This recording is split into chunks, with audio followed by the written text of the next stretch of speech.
Brianna Bandana Cowl begins with a pinhole cast on. In knitting, the pinhole cast on is often used to start have a circle of stitches that you can work out from. So it might be the top of a beanie or toque, or maybe the center of a tablecloth. With this cowl, I wanted a half circle rather than a full circle. So we're going to cast on a small number of stitches for our pinhole cast on and use that as the starting point, which works beautifully to create the center spine. It sets us up for that center spine. In the pattern, I have links to a photo tutorial or a sketch tutorial, I guess, from Tin Can Knits on how to do the pinhole cast on using a knitting needle. I also have a link to a video done by Very Pink Knits, and she uses a crochet hook. So if you use the crochet hook, you simply have to transfer your stitches over to the knitting needles. I'm going to use the knitting needle and demonstrate how I do the pinhole cast on for this pattern. It's a little different, slightly different than what is shown in the Tin Can Knits, and I'll explain that. All right, we're going to start with the yarn, and it's going to be looped around. So I have the yarn tail coming down. I'm going to loop the yarn around so that I have a circle of yarn, and I'm going to pinch where those two yarns cross. Then I'm going to insert my needle through the hole of that circle, and I'm going to make sure that I grab the yarn with my needle tip, and I'm going to pull it through so that I have a loop of yarn on my needle, and I'm going to kind of snug that up. So I want to be close to where my finger and thumb are pinching the two yarns, and I kind of pull with my other finger to tighten it, and there I have a stitch, a loop over my needle. It's not a complete stitch though. We have to do one more step. We have to basically knit it. Now in Tin Can Knits, their tutorial, and there's nothing wrong with it, it's just the way they're doing it. They bring their yarn over top of the needle. I need, for my pattern, to bring it under the needle and up and over. And then I'm going to lift this first loop that we had snagged through the circle of yarn. I'm going to lift that over top and off of my needle. So there I've completed my first pinhole cast on stitch. We'll repeat that 2 more times. I'm going to insert the needle into that yarn circle. I'm going to wrap my yarn around as if to knit, and I'm going to bring that through the loop. Now I'm not finished yet. I have to actually knit that stitch now that I have a loop on the needle. I'm going to bring my yarn around the needle, and then I'm going to lift the stitch off. There I have my second pinhole cast on stitch. Once again, tip of the needle through the circle. I'm going to wrap my yarn as if to knit the stitch, and I'm going to pull that needle back through the yarn circle so that I have a loop on my needle, and then I'm going to knit that loop. So I'm going to wrap the yarn around the needle knitwise and lift that stitch over. So there I have 3 stitches on my needle. And the reason I do the wrapping of the yarn under the needle is because it orients the stitches properly to be worked in the next row. After I've worked 3 stitches, I need to do a double yarn over. So I'm going to wrap the 2 stitches, or wrap the yarn twice around the needle. There's my double yarn over. Every right side row in this pattern will have this double yarn over. Now we are going to put a marker on, a stitch marker on the needle. I like this one to be one that I can open and close, a relocatable or removable marker, so that I can, if I mess up, I can take it out. Now I need to do 3 more cast on stitches. So tip of the needle into the circle of yarn, wrap the yarn around, pull it back through, and then I'm going to knit that stitch so my yarn comes under and over the needle from bottom to top or back to front. Lift the stitch over. Another 2 times. Yarn goes in the yarn, or needle goes in the yarn circle. I pull the yarn through, and then I knit the loop. And one more time. Insert the needle through the yarn circle, wrap the yarn around the needle so I can pull it through. I have a loop on my needle. I'm going to knitwise work that stitch. And there I have 3 pinhole cast on stitches, 2 yarn overs, my removable stitch marker, and 3 more stitches.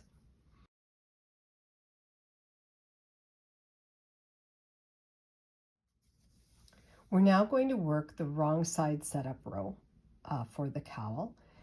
But before we do the wrong side, I want to take my removable marker and I want to mark the right side. So I'm going to insert my marker through some stitches on the right side. It's very, very important that you can tell your right side from your wrong side to begin with in this pattern. You'll get to be able to recognize it more easily as you go, but this is very helpful. All right, we're going to turn the work over. And what we're going to do in this wrong side setup row is we're going to set up and work, basically, the first 2 stitches as the twisted chain selvage and the final 2 stitches as the twisted chain selvage. You do the exact same thing on the right side row and the wrong side row with these selvage stitches. So it's wonderful. Once you learn them, you've got them for the whole of section 1. After we work those selvage stitches, we will make our way over to the marker, and that is our signal that we've got the 2 yarn overs coming up, and that tells us we're going to work the purl twinno over those 2 stitches. So let's get started. All right, the first 2 stitches of your twisted chain selvage. You start with the yarn in front and you insert your needle purlwise, and you're going to slip the first stitch with the yarn in front. So simply slip it over to the right hand needle. Then you're positioned to purl the next stitch. Then you will always move the yarn to the back, because no matter what you're doing, the next stitch will involve knitting. So in this case, because it's just the setup row, we are going to just simply knit the next stitch. Right, we're now at the marker. We're going to remove the marker, slide it off. Don't let it get away because we're going to need it very shortly. We are going to work the P twinno. So here you can see our double yarn over. I'm going to bring my yarn to the front. This is very important. Bring your yarn to the front, and then you are going to insert your needle knitwise into the space that's created underneath those 2 yarn overs. So I'm going to insert my needle and I'm going to remove the first stitch, and then I'm going to remove the second stitch. So that double yarn over creates a very elongated stitch over top of my right hand needle. You can see that the yarn is going from the back underneath my needle and up and over to the stitch that's on the left hand needle. Now I'm going to insert the tip of my left hand needle in the space between that elongated loop and where my yarn has been brought forward. So the needle tip goes through there, and basically what you have is that elongated loop is now looped over on top of the left hand needle and around the right hand needle. Now I'm going to purl the first stitch. So I bring, it's a little, maybe a little awkward, but you bring your yarn around the needle and as if to purl, and then you slide that first worked part of the elongated loop off. So you've created a purl stitch. Now I'm going to place my marker between that first purl and the next purl in the twin over. So now I'm going to insert my needle purlwise through the back of the stitch. So it's through the back loop, and then I purl the stitch and take it off the left hand needle. So what I've done is 2 purl stitches. They are symmetrical and they will create a really beautiful look on the right side. So I've got my stitch marker between those 2 loops. That's very important. If you forget to do it, that's the beauty of the relocatable or removable marker. You can slip it in after. You're going to then knit one, and then we're up to the last 2 stitches. We are going to leave the yarn at the back. We are going to insert the tip of our right hand needle through the back of the loop of the next stitch, because we want to do, we want to slip that purlwise, but twisted. Slip it purlwise through the back of the loop. That's going to create our twisted chain. And then you just finally knit the final stitch. All right, we're going to press on and do row 1, which is going to be our first right side row in section 1.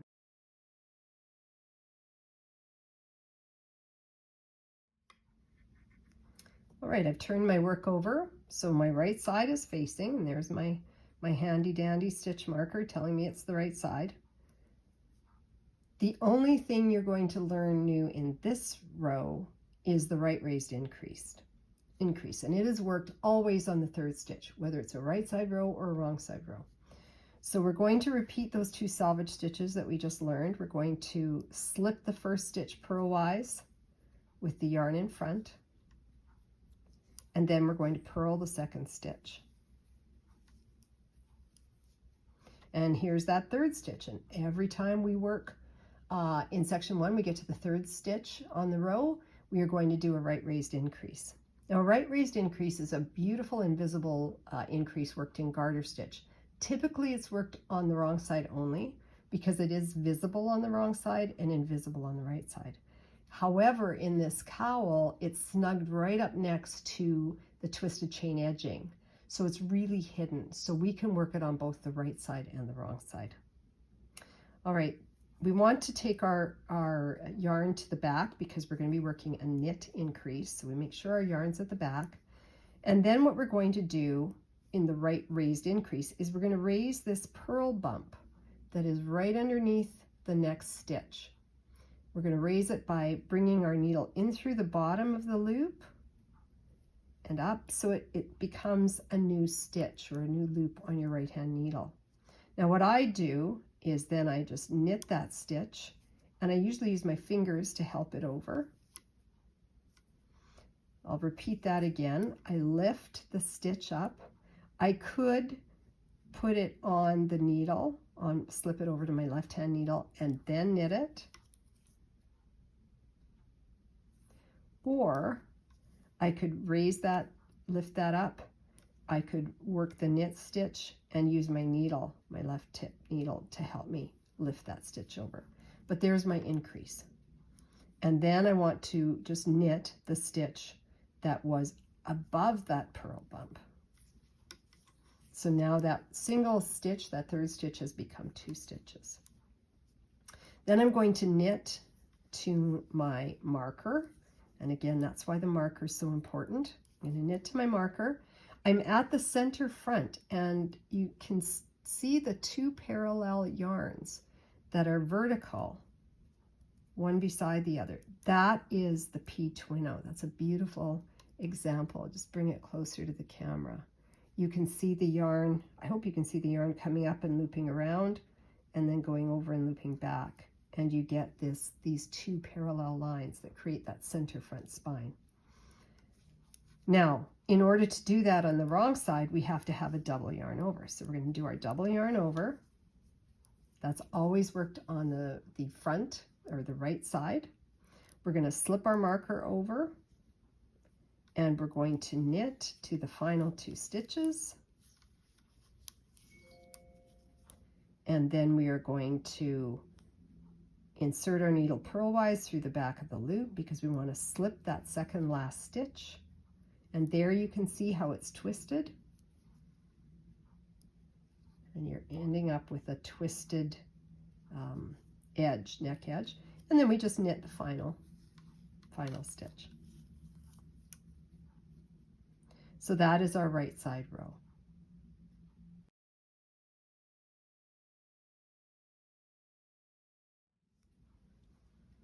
I've turned my work to the wrong side, and we are now going to do the wrong side row of section 1. All the right side rows in section 1 are the same. All the wrong side rows in section 1 match each other. So again, the same selvage action here. We're going to slip the first stitch purlwise with the yarn in front. We're going to purl the second stitch. We are going to knit to the marker. Oh, sorry, right raised increase. There, we can't forget that. We lift our purl bump with the tip of our right hand needle and we knit that stitch, and then we knit the stitch that was located above the purl bump. That increase is very important. Now we knit to the marker, which in this case is only one stitch. We take the marker off, but we keep it handy. Now we're going to bring our yarn to the front. We insert our right hand needle knitwise into that hole or gap that's created under those two yarn overs, or the double yarn over. We're going to pull the first stitch and the second stitch off the left hand needle, so you get this big elongated loop. Then we insert the tip of our left hand needle into the hole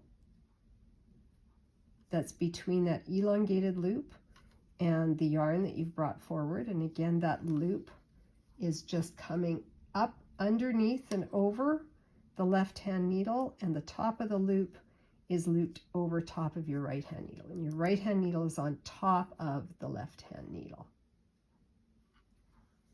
Now we're going to purl the first stitch and then slide it off the tip of the left needle. We're going to place our marker, very important, and then we're going to work through the back loop. We're going to purl through the back loop of the next part of that elongated stitch. Take our yarn to the back. We're going to knit over to the final two stitches. We leave the yarn at the back. We slip the next stitch purlwise through the back loop, and again we're seeing that twist, and then we knit the final stitch.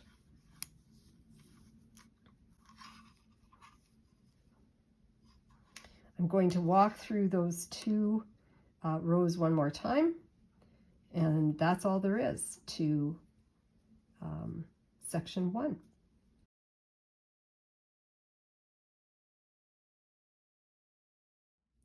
All right, let's do one more right side row and one more wrong side row. We start with the 2 selvage stitches, so we're going to slip the first stitch purlwise with the yarn in front. We are going to purl the second stitch. Take our yarn to the back. On the third stitch, as always, we work a right raised increase, so we're going to insert our needle tip through the purl bump, knit that loop, then knit the stitch that was above the purl bump. So there's our increase. We are going to knit over then to the stitch marker. And this is what you do no matter how many stitches you have in between. You just knit over to the stitch marker. There you can see our parallel lines that the Purl Twino makes. We're going to do a double yarn over, slide the stitch marker over,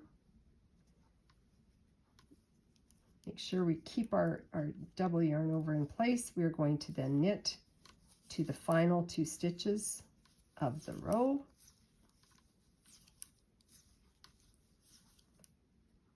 The second last stitch, you slip purlwise through the back of the loop to get that twist, and then you knit the final stitch.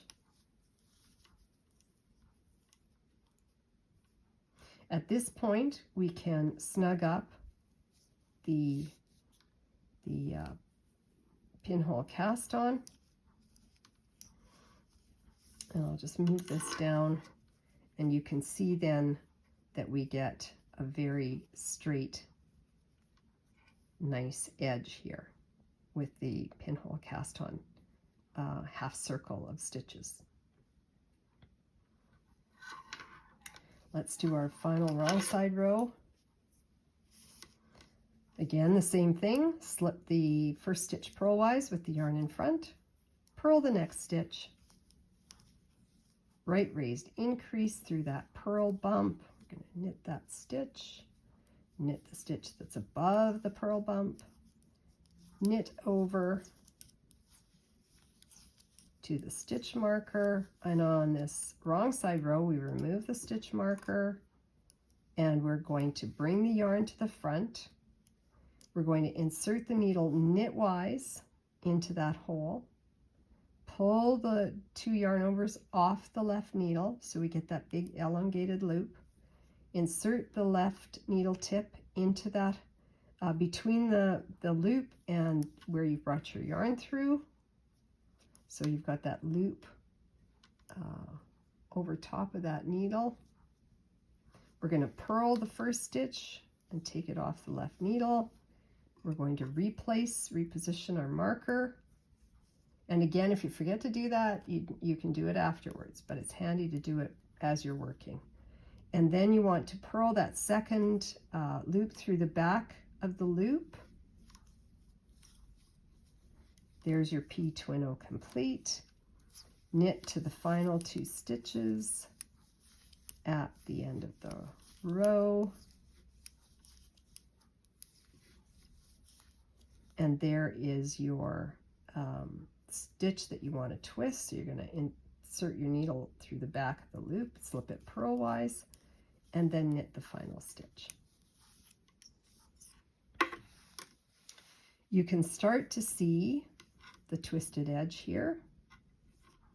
And it's probably easier if I slide it this way.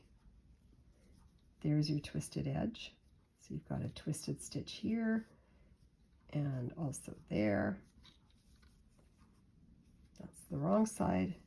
And on the right side, you start to see that beautiful decorative set of parallel lines that will create a spine down the center front of your cowl.